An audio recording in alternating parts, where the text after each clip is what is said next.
Pada pertemuan kali ini, saya akan membahas chapter 1, yaitu Globalization Imperative, atau faktor-faktor yang dapat mendorong terjadinya globalisasi.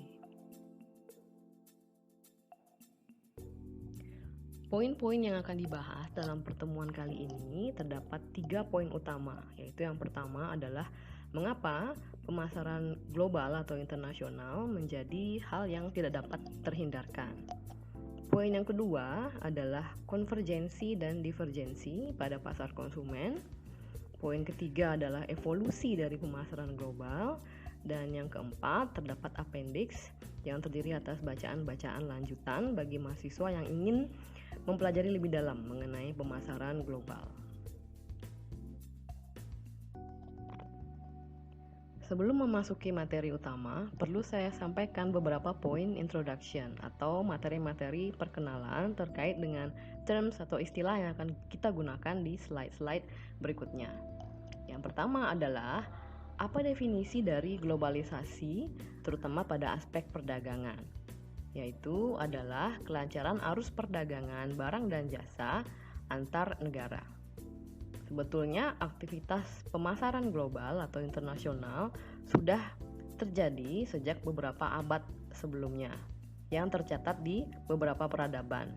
Bahkan jauh sebelum adanya jalur sutra yang menghubungkan antara timur dan barat, yaitu Xi'an di Cina dan Roma.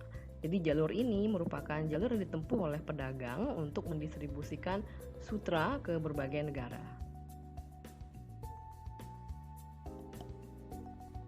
Gambar berikut menunjukkan pertumbuhan nilai dari ekspor global pada beberapa dekade terakhir. Tampak dalam gambar bahwa nilai ekspor global mulai meningkat secara signifikan sejak tahun 1970-an. Di tahun 1970 ini merupakan era revolusi industri dimulai. Revolusi industri ini merupakan perubahan yang cukup besar terjadi pada aspek manufaktur, di mana proses manufaktur yang awalnya didukung oleh tenaga manusia maupun hewan, kemudian digantikan oleh tenaga mesin, sehingga pabrik-pabrik dapat memproduksi produk dalam jumlah yang besar. Hal ini memicu globalisasi terjadi di mana kelebihan produk tersebut kemudian dipasarkan ke luar negeri. Tampak bahwa sejak 1970 nilai ekspor global meningkat secara signifikan dari tahun ke tahun dan sampai dengan tahun 2000-an ini.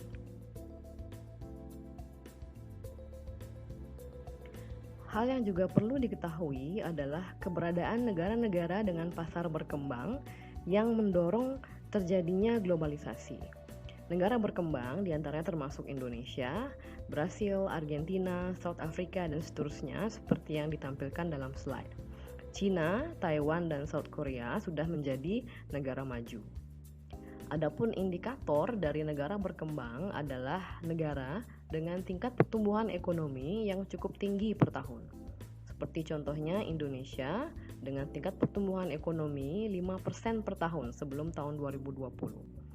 Untuk negara maju, tingkat pertumbuhan ekonominya tidak setinggi negara berkembang, yang umumnya berkisar pada poin 1%, 2 hingga maksimal 3%. Pertanyaannya kemudian, mengapa pasar negara berkembang ini mendorong terjadinya globalisasi? Jadi, negara berkembang dengan peningkatan pendapatan yang signifikan per tahun, seperti yang saya sampaikan, pertumbuhannya 5% atau bahkan ke atas, mereka memiliki pendapatan yang meningkat dari tahun ke tahun. Dengan pendapatan yang meningkat, mereka memiliki pendapatan ekstra untuk dibelanjakan. Sehingga negara-negara berkembang menjadi pasar yang potensial untuk disasar oleh perusahaan multinasional memasarkan produknya.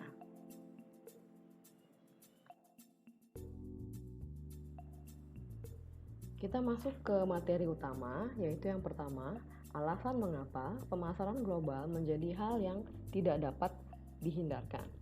Alasan yang pertama adalah saturasi dari pasar domestik atau pasar domestik yang telah jenuh. Perusahaan yang beroperasi di dalam negeri umumnya dari waktu ke waktu mendapatkan perlawanan dari pesaing-pesaing baru yang muncul. Namun hal ini seringnya tidak diiringi dengan peningkatan jumlah konsumen, sehingga terjadi penurunan pangsa pasar. Untuk itu, untuk menghadapi permasalahan penjualan yang stagnan, perusahaan umumnya mencari peluang pemasaran di luar national boundariesnya atau di luar negeri. Pertumbuhan ekonomi dan populasi di negara-negara berkembang memberikan insentif bagi perusahaan ini untuk memasarkan produknya secara global.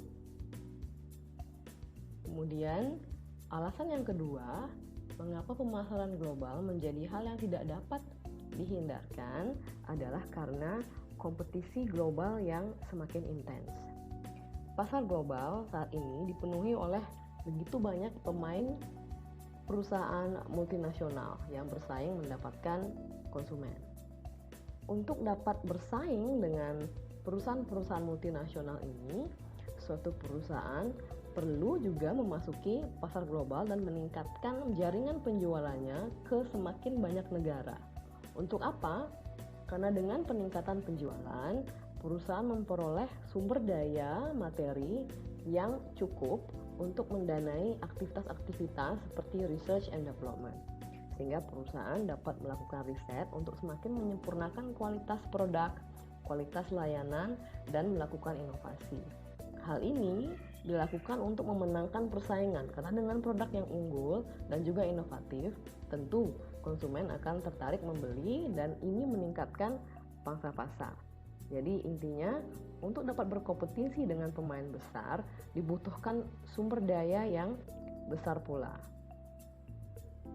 Kemudian alasan yang ketiga, mengapa pemasaran global ini tidak terhindarkan adalah perlunya perusahaan-perusahaan ini melakukan kerjasama. Mengapa kerjasama perlu? Karena jika bekerja sendiri, terkadang perusahaan memiliki kesulitan-kesulitan yang mereka tidak dapat hadapi sendiri. Jadi dengan bekerja sama, mereka menggabungkan kompetensi-kompetensi mereka dan kemudian menjadi pemain yang lebih kuat. Contohnya adalah saat Kellogg bekerja sama dengan Wilmar International Food dalam memasuki pasar Cina. Kellogg dengan beberapa produk snack dan juga serealnya bekerja sama dengan Wilmar, di mana Wilmar memberikan akses pada jaringan distribusi mereka yang masif dan juga jaringan supply chain. Sehingga Kellogg memperoleh manfaat dari kerjasama ini, di mana Kellogg tidak perlu lagi membangun jaringan distribusi dari nol saat memasuki pasar Cina. Wilmar pula mendapat keuntungan memasarkan produk yang memang sudah terkenal dan mendapatkan keuntungan dari kerjasama tersebut. Bentuk koperasi yang lain juga adalah dalam pembuatan pesawat Airbus, di mana Airbus merupakan hasil kerjasama dari beberapa perusahaan airline di beberapa negara. Mengapa mereka bekerja sama?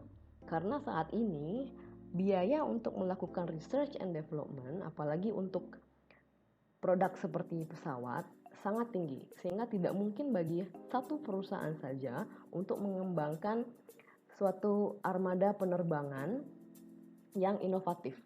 Jadi beberapa airlines bergabung untuk menyatukan kompetensi mereka dan dana mereka sehingga mereka bisa menghasilkan satu prototipe Airbus.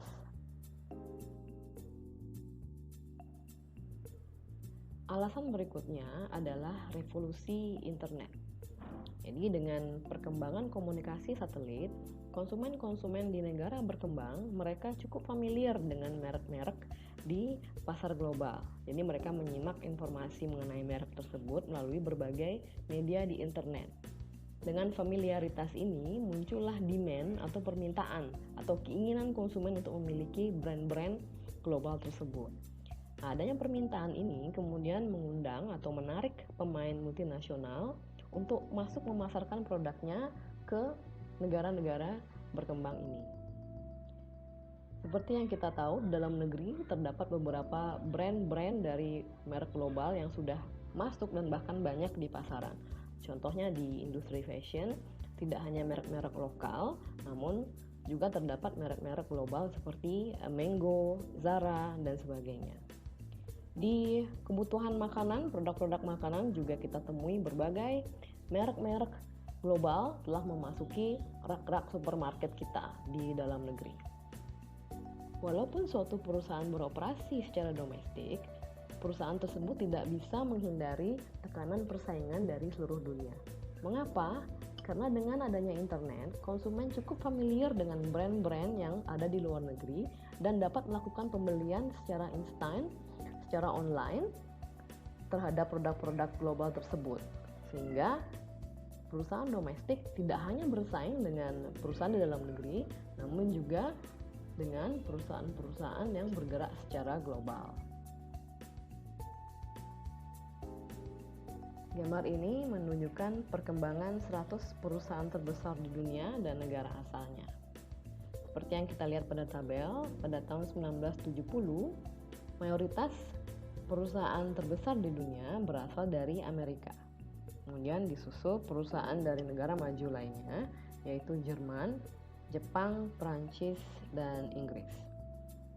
Seiring perkembangan waktu, dapat kita lihat di tabel di sisi paling kanan bahwa perusahaan-perusahaan terbesar di dunia tidak hanya kemudian berasal dari negara maju, namun juga sudah mulai terdistribusi ke negara berkembang. Seperti kita lihat, Brasil memiliki satu perusahaan terbesar dunia, Meksiko, dan juga Malaysia. Hal ini menunjukkan bahwa telah terjadi pergeseran kekuatan tidak hanya berpusat di negara maju, namun kekuatan-kekuatan tersebut juga sudah mulai muncul atau dimiliki oleh negara berkembang. Diindikasikan dengan negara berkembang yang memiliki perusahaan-perusahaan yang sudah go global atau 100 perusahaan terbesar di dunia. Seperti kita ketahui, di India ada Tata Motor, di Indonesia juga kita punya Gojek yang sudah mulai go global.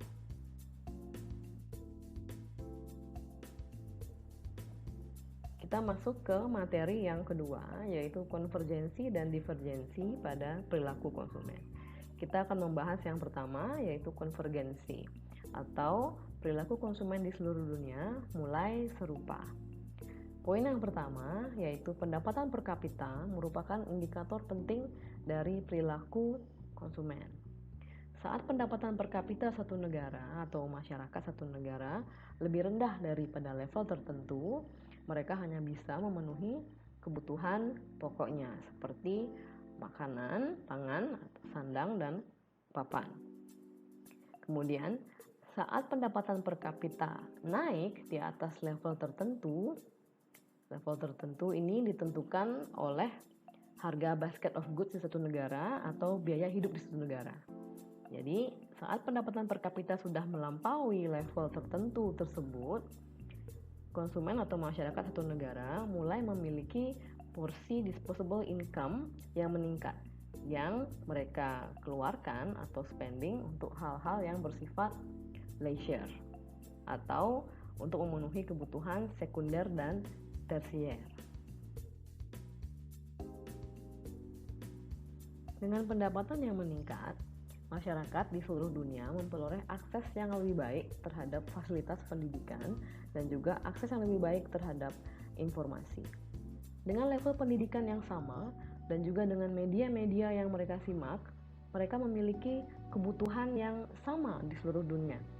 Seperti misalnya kebutuhan sekunder, sebagian besar masyarakat di dunia ini memiliki kebutuhan yang sama, yaitu kebutuhan untuk berlibur, kebutuhan untuk mencari hiburan seperti di mall dan entertainment yang lain, serta kebutuhan-kebutuhan untuk memiliki barang-barang yang high-end atau luxury. Kemudian, di samping adanya konvergensi tersebut, di mana kebutuhan konsumen semakin serupa, terjadi juga fenomena divergence atau divergensi. Maksud dari divergensi ini adalah konsumen memiliki pilihan-pilihan yang sangat beragam untuk memenuhi satu jenis kebutuhan. Anggaplah konsumen memiliki kebutuhan untuk berlibur dan salah satu produknya adalah hotel. Konsumen memiliki pilihan yang sangat luas akibat adanya globalisasi, di mana mereka konsumen tidak hanya memilih dari brand-brand hotel lokal Indonesia, tapi juga dapat memilih untuk menginap di brand-brand hotel global atau international chain seperti Hilton, Marriott, dan sebagainya. Sama juga dengan kebutuhan rekreasi atau makan di luar bersama keluarga, pilihannya tidak terbatas pada masakan-masakan nasional, tapi juga masakan-masakan internasional seperti pizza, Burger King, Kentucky Fried Chicken, dan sebagainya. Divergensi ini tidak akan mungkin terjadi jika tidak ada globalisasi, di mana perusahaan-perusahaan asing tidak bisa masuk ke negara di dalam negeri. Jadi globalisasi ini mendorong terjadinya divergensi dari pilihan-pilihan brand yang dapat dipilih oleh konsumen. Bahasan berikutnya adalah international trade dan international business. International trade atau perdagangan internasional terdiri atas ekspor dan impor. Katakanlah ekspor dan impor antara Indonesia dengan negara-negara lainnya. Jika impor Indonesia melebihi nilai ekspornya, maka neraca perdagangan mengalami defisit. Begitu pula sebaliknya, jika impor lebih kecil daripada ekspor, maka neraca perdagangan mengalami surplus. Kemudian, apa yang dimaksud dengan international business? International business adalah konsep yang lebih luas yang termasuk di dalamnya international trade dan juga produksi asing. Jadi, perusahaan dapat memasarkan produk mereka dalam 3 cara. Yang pertama, mereka dapat mengekspor produk mereka ke luar negeri yang tercatat dalam transaksi ekspor-impor. Kemudian cara yang kedua, perusahaan dapat berinvestasi di negara lain dalam bentuk fasilitas manufacturingnya, atau perusahaan membangun pabrik di negara lain yang mereka miliki sendiri untuk memproduksi produk-produk mereka dan dipasarkan di negara tersebut. Katakanlah sepatu merek Adidas yang memiliki pabrik di Vietnam untuk memproduksi sepatu-sepatu mereka. Sepatu-sepatu hasil pabrik tersebut akan dipasarkan di Vietnam dan negara-negara tetangga. Kemudian cara yang ketiga, perusahaan dapat mensubkontrakkan manufacturing kepada perusahaan lain di negara lain, di luar negara asal perusahaan tersebut.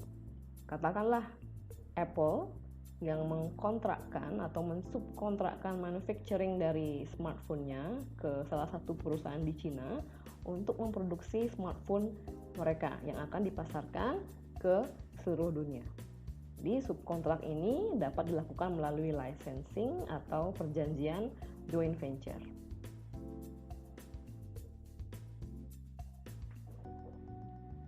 Kita masuk ke bahasan yang berikutnya, yaitu bahasan ketiga, yaitu evolusi dari pemasaran global.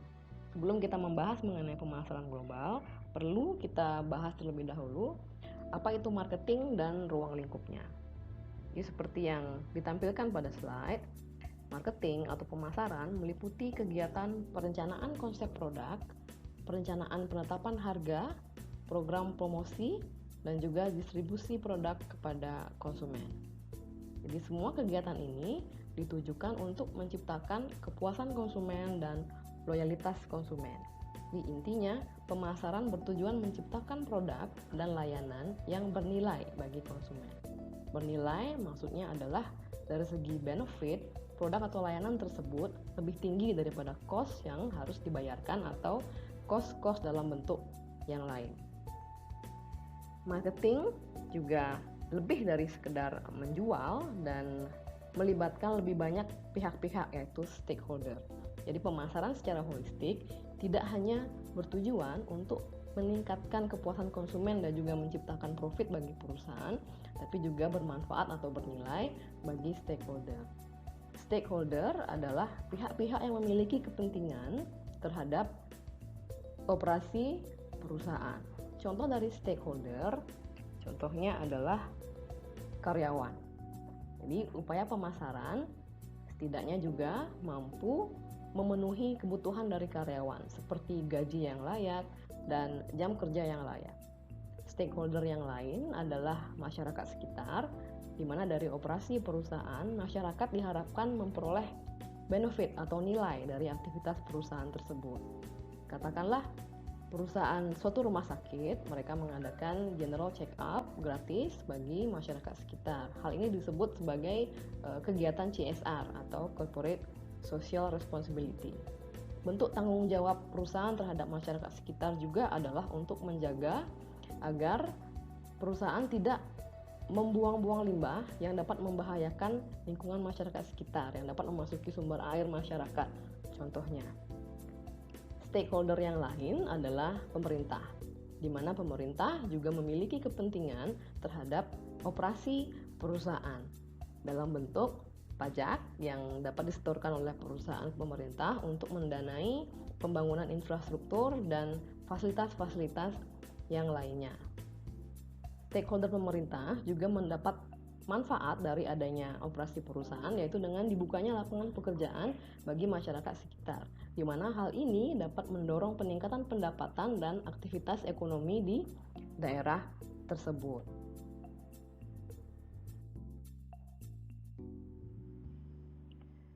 Kita masuk ke materi berikutnya, yang ketiga, yaitu evolusi dari pemasaran global.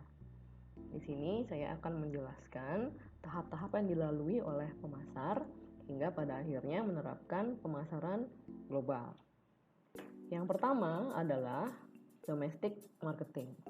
Domestic marketing ini artinya bahwa pemasar hanya memasarkan produknya di dalam negeri, dan produk juga dikembangkan berdasarkan informasi atas kebutuhan dan keinginan konsumen dalam negeri dan juga tren industri dalam negeri. Dalam domestic marketing, pendekatan yang digunakan adalah etnosentris, dan etnosentris ini berarti bahwa pemasar tidak memberikan perhatian yang lebih pada perubahan-perubahan yang terjadi di pasar global, seperti perubahan gaya hidup, perubahan segmen pasar, perubahan kompetisi-kompetisi global, dan juga produk-produk di pasar global yang dikeluarkan oleh kompetitor yang mungkin lebih baik. Pendekatan etnosentris ini memiliki kelemahan jika diterapkan dalam waktu yang lama. Seperti contohnya pada tahun 60-an dan 70-an, produsen mobil dari Amerika Serikat, mereka harus membayar dampak dari etnosentrisme ini karena saat itu mobil-mobil keluaran produsen Jepang mulai memasuki pasar konsumen Amerika Serikat dan disambut dengan sangat baik oleh konsumen. Karena mobil-mobil buatan Jepang tersebut lebih efisien bahan bakar, sehingga efisiensi ini dapat menjadi kelebihan dari mobil-mobil Jepang ini. Karena saat itu lingkungan bisnis sedang terjadi krisis harga minyak. Domestic marketing juga memiliki kelemahan bahwa seiring dengan waktu, pasar akan menjadi crowded atau semakin banyak pesaing yang berkompetisi di pasar dalam negeri. Nah, ini akan membuat pangsa pasar perusahaan menjadi stagnan atau bahkan menurun. Hal ini diperparah apabila pemain-pemain luar negeri juga mulai memasarkan produknya di dalam negeri.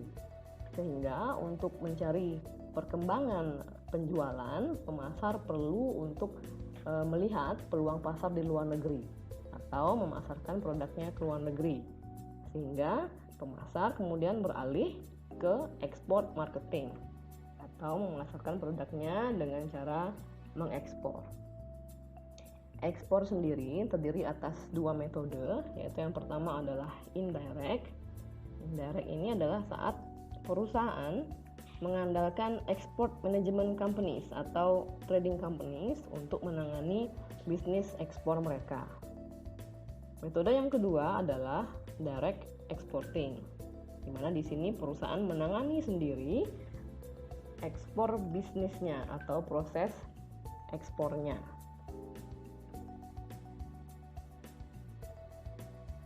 Perlu dipahami bahwa dalam export marketing, pemasar masih mempergunakan pendekatan etnosentris, di mana mereka hanya memasarkan produk dalam negeri ke luar negeri tanpa melakukan modifikasi-modifikasi pada produknya untuk menyesuaikan kebutuhan konsumen di luar negeri.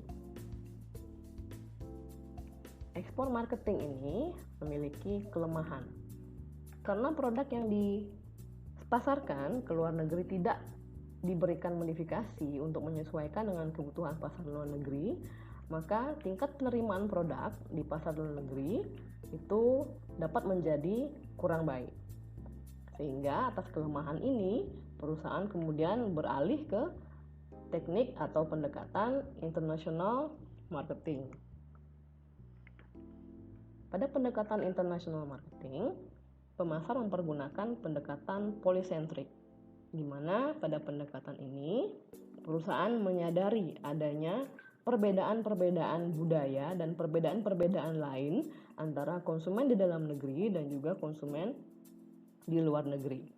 Sehingga pada international marketing, pemasar melakukan modifikasi pada produknya dan hal-hal yang berkaitan dengan itu untuk menyesuaikan dengan kebutuhan di masing-masing pasar luar negeri yang menjadi tujuan. Kelebihannya adalah international marketing mampu menghadirkan produk yang dapat memenuhi kebutuhan di masing-masing pasar dengan baik. Namun, kelemahannya adalah dari segi biaya. Untuk memodifikasi produk di setiap negara pasar tujuan tentu membutuhkan biaya yang sangat tinggi. Atas kelemahan itu, pemasar kemudian beralih ke teknik pendekatan pemasaran yang berikutnya.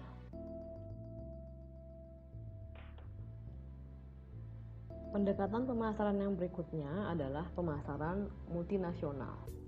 Berawal dari permasalahan atau kelemahan yang dihadapi di teknik sebelumnya, yaitu international marketing, bahwa dari segi biaya tampaknya pendekatan ini sangat tidak efisien karena tingginya biaya yang dikeluarkan untuk melakukan modifikasi produk di setiap pasar negara tujuan untuk menyesuaikan dengan kebutuhan konsumen di masing-masing negara tersebut. Multinational marketing menggunakan pendekatan regional, di mana pemasar mencari kesamaan konsumen dalam level regional. Katakanlah di region Asia, pemasar makanan mencari kesamaan preferensi konsumen di Asia ini, yaitu konsumen cenderung menyukai makanan dengan taste yang pedas. Sehingga pemasar memutuskan untuk menciptakan produk makanan dengan cita rasa yang pedas yang ditujukan pada pasar Asia. Sehingga inti dari multinational marketing ini adalah standarisasi yang dilakukan untuk menyesuaikan dengan kebutuhan di satu region, sehingga biaya dapat lebih dihemat dibandingkan dengan pendekatan sebelumnya. Pendekatan berikutnya adalah global marketing atau pemasaran global. Dalam pemasaran global, sudut pandang yang digunakan lebih luas dari multinational marketing, di mana multinational marketing menggunakan pendekatan regional, global marketing mempergunakan pendekatan global. Artinya, pemasar mencari kesamaan preferensi konsumen di seluruh dunia sehingga mereka dapat melakukan standarisasi pada produknya. Hal ini mampu mengurangi biaya jauh lebih signifikan dibandingkan dengan pendekatan multinational marketing. Kita menyadari bahwa tidak semua jenis produk dapat distandarisasi di seluruh dunia. Untuk produk-produk elektronik seperti smartphone, mesin cuci, dan yang lain-lain, mungkin bisa distandarisasi dengan sedikit modifikasi atau bahkan tanpa modifikasi untuk dipasarkan di seluruh dunia, dan itu mampu memenuhi kebutuhan konsumen di seluruh dunia. Namun jenis produk yang lain yang umumnya terikat dengan kebudayaan setempat, seperti contohnya makanan, standarisasi menjadi agak sulit untuk dilakukan. Namun, pemasar global berusaha untuk mencari kesamaan apa yang ada di konsumen seluruh dunia pada jenis produk tersebut. Katakanlah produk dari McDonald's, mereka bergerak di bidang makanan, namun mereka tetap berusaha mencari kesamaan apa yang ada di konsumen seluruh dunia. Jadi mereka tetap dituangkan dalam menu seperti ayam goreng yang bisa diterima oleh konsumen seluruh dunia dan burger. Namun, karena menyadari bahwa selera konsumen berbeda-beda di setiap region ataupun negara, McDonald's juga menyisipkan isian-isian atau taste atau saus untuk menyesuaikan dengan selera dari masyarakat di negara setempat. Seperti teriyaki burger di Jepang dan di Indonesia juga ditawarkan menu rendang. Jadi intinya sebetulnya adalah melakukan standarisasi pada level yang memungkinkan.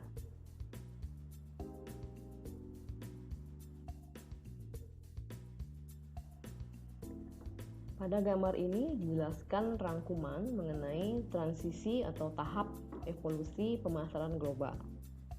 Dimulai dari domestic marketing, seperti yang sudah dijelaskan sebelumnya, bahwa fokusnya adalah ke pasar domestik, di mana pengembangan produk ditujukan sesuai dengan kebutuhan dan keinginan pasar domestik dan juga tren industri domestik. Kelemahan dari domestic marketing adalah jenuhnya pasar domestik dan juga mulai masuknya pemain-pemain asing untuk merebut pasar dalam negeri. Sehingga hal ini menyebabkan transisi pemasar untuk mempergunakan kemudian teknik ekspor marketing, yaitu mencari pertumbuhan penjualan di luar negeri dengan mengekspor produknya ke luar negeri. Yang perlu diperhatikan bahwa pada ekspor marketing, pemasar masih tetap mempergunakan pendekatan etnosentris, di mana produk yang dipasarkan masih tetap produk yang sama dengan apa yang mereka pasarkan di dalam negeri. Kelemahannya adalah produk mereka dalam ekspor marketing ini kurang dapat memenuhi kebutuhan di masing-masing negara tujuan ekspor. Untuk itu, pemasar beralih ke international marketing, di mana di dalam pendekatan ini mereka memodifikasi strategi pemasaran mereka untuk menyesuaikan kebutuhan masing-masing negara, baik dari segi produk, pricing, promosi, dan sebagainya. Kelemahan dari international marketing pada akhirnya adalah biaya yang cukup tinggi karena harus melakukan modifikasi produk dan strategi pemasaran yang lain di masing-masing negara. Kemudian pemasar akibat kelemahan tersebut berpindah dengan mengadopsi pendekatan pemasaran multinasional. Dalam pendekatan multinasional, pemasar mempergunakan pendekatan regional, di mana mereka mencari kesamaan preferensi konsumen dalam satu region sehingga mereka bisa menawarkan produk terstandar yang ditujukan bagi konsumen pada satu region Asia, region Eropa, dan sebagainya. Dalam pendekatan ini, biaya dapat dihemat secara signifikan. Kemudian tahap terakhir adalah pemasaran global, di mana penghematan biaya dapat dilakukan secara lebih signifikan dengan mengadopsi pendekatan global atau mencari kesamaan preferensi konsumen di seluruh dunia untuk dapat kemudian ditawarkan satu produk standar untuk memenuhi kebutuhan konsumen di seluruh dunia. Untuk semua jenis produk terdapat variasi. Ada jenis produk yang dapat dilakukan standarisasi penuh, terdapat jenis produk yang lain yang tidak dapat dilakukan standarisasi penuh. Jadi intinya di pemasaran global ini adalah standarisasi perlu dilakukan dalam level yang memungkinkan sehingga mampu memenuhi kebutuhan konsumen.